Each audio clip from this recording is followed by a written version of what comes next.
অনুষ্ঠান মিটে গেছে, কিন্তু কেক কাটাটা বাকি আছে, গিফট ওপেন বাকি আছে, সেটা তোমাদের সাথে শেয়ার করবো। আমরা চলো সেটা ছোট্ট অতিথির জন্য আমাদের আজকে কেক কাটা হচ্ছে। দেখো তোমরা সবাই আশীর্বাদ করো আমার দিদিও ভালো থাকে, তার বেবিটাও যেন ভালো থাকে, সুস্থভাবে হোক আমার দিদির বেবিটা, এটাই আশীর্বাদ করো।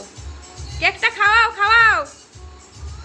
সকালবেলা অনেক সাজগোজ ছিল, ওই কারণে এখন আর রেডি হতে পারিনি, খুব কষ্ট এই গরমের মধ্যে, তাই ওপেনিং করতে গিয়ে আবার দাম, লোককে দাম বলছে, মনে হচ্ছে আমার শাশুড়ি অনলাইনের জিনিস বিক্রি করছে। দেখো বুঝতে পারছে না কে কোন গিফটটা দিয়েছে। দেখো এটা একটা হ্যাঁ এটা একটা কুর্তি দিয়েছে, আর পুরো রুমটা দেখো তোমাদের দেখায়।